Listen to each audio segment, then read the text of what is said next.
আসিয়ার মৃত্যুর আগে, দাফনের আগে যেন তাদের আমরা মৃত্যু দেখতে পারি, এইটুকু। আসিয়া পড়াশোনায় খুব ভালো ছিল। আসিয়া আমাদের সাথে একসাথে আমরা খেলাধুলা করছি। আসিয়া খুব ভালো ছিল, ভালো মেয়ে ছিল, পড়ালেখায়ও খুব ভালো ছিল।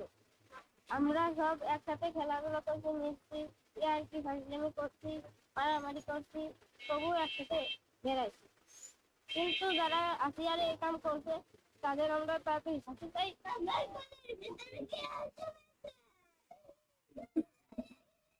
আমরা মাত্রই আসিয়ার সিএমএইচ হসপিটাল থেকে আসছি এবং ডিএমসিতে যখন ভর্তি হয়েছিল তখন আমরা এটা দেখেছি যে আসিয়ার যেই ঘটনাটা এর আগেই এবং অনেক পরেও হচ্ছে মানে ধর্ষণ ক্রমাগত বেড়ে চলছে এবং এই সরকার দায়সারার কথা বলছে এবং স্বরাষ্ট্র উপদেষ্টা যেই ধরনের কঠোর পদক্ষেপ নেওয়া উচিত ছিল সেটা না নিয়ে মূলত ধর্ষণ ও নিপীড়ন বিরোধী যে আন্দোলন হয় সেটা দমানোর জন্য তারা সর্বোচ্চ চেষ্টা করে।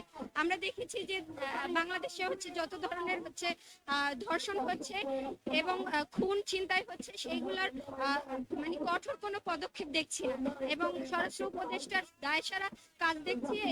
এর জন্য আমরা মিছিল করছি যে স্বরাষ্ট্র উপদেষ্টার আমরা পদত্যাগ চাই।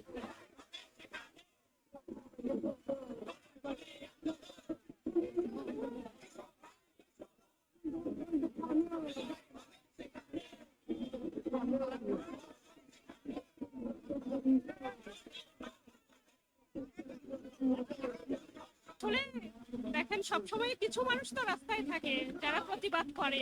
আমরা কিন্তু সবসময় কিছু কিন্তু এটা ঠিক যে আমাদের দেশের সমস্ত মানুষকে আমরা ঠিক কোনো কিছু ঘটবার আগে, যখন একেবারে আমাদের পিঠটা দেয়ালে ঠেকে গেছে, তার আগে নামাতে পারি বা সচেতন হয়, এই জায়গাগুলো তো কম হয়।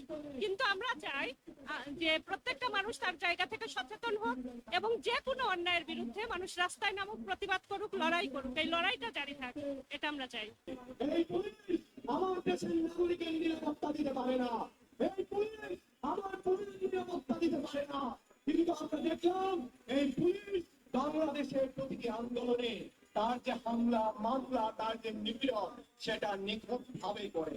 আমরা সেই পুলিশের দিকে আমরা বলতে চাই যে পুলিশের গেঞ্জি ছেড়া নিয়ে আপনারা কান্নাকাটি করেন, তার চেয়ে অনেক দামি জিনিস ছিল ওই মেট্রো রেলের পিলার, যেটা ধরে শেখ হাসিনা কান্নাকাটি করলো। ওই কান্নার সাথে আপনাদের কান্নার কোনো পার্থক্য নাই। আপনারা দালাল দালাল দালাল।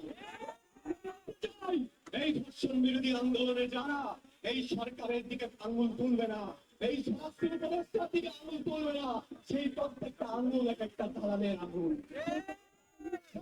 এক একটা দালালের নিঃশ্বাস। এই দালালের মুখে আমরা অবশ্যই বন্ধুগণ, আমাদের সমাবেশ চলছে। আমরা বলতে চাই, আমরা অবাক হয়ে যাই, আমরা কি বাংলাদেশে বসবাস করছি নাকি অন্য কোনো দেশে? 30 লক্ষ শহীদের প্রাণের বিনিময়ে অর্জিত হয়েছে আমাদের এই বাংলাদেশ। এতদিন পরেও আমাদের এসে এমন নেক্কারজনক একটি ঘটনার সাক্ষী হতে হবে, এটা কখনো আমরা কল্পনাও করতে পারিনি। বোন, তুমি আমাদের ক্ষমা করে দিও।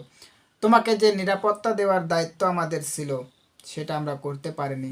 সেই জালেমদের হাত থেকে তোমাকে রক্ষা করতে পারিনি তোমার প্রাণটাকে বাঁচাতে।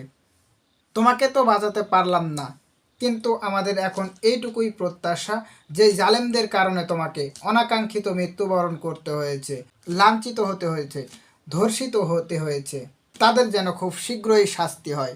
রাষ্ট্রের কাছে আমাদের অনুরোধ, তাদের যেন সর্বোচ্চ শাস্তি প্রদান করা হয়, তাদের যেন জনসম্মুখে ফাঁসি দেওয়া হয়। ফাঁসির মঞ্চে তাদেরকে আমরা দেখতে চাই, তাদেরকে আমরা ফাঁসির মঞ্চে দেখতে চাই। এভাবে প্রত্যেকটি ন্যাক্কারজনক ঘটনা এবং ধর্ষণের ঘটনায় সর্বোচ্চ শাস্তি নিশ্চিত করে এখন আমাদের রাষ্ট্রের কাছে অনুরোধ, তাদেরকে যেন সর্বোচ্চ শাস্তি প্রদান করা হয়। তাদেরকে এমন শাস্তি দেওয়া হোক যাতে করে পরবর্তীতে কোনো ধর্ষক আর এমন কাজ করার সাহস না পায়।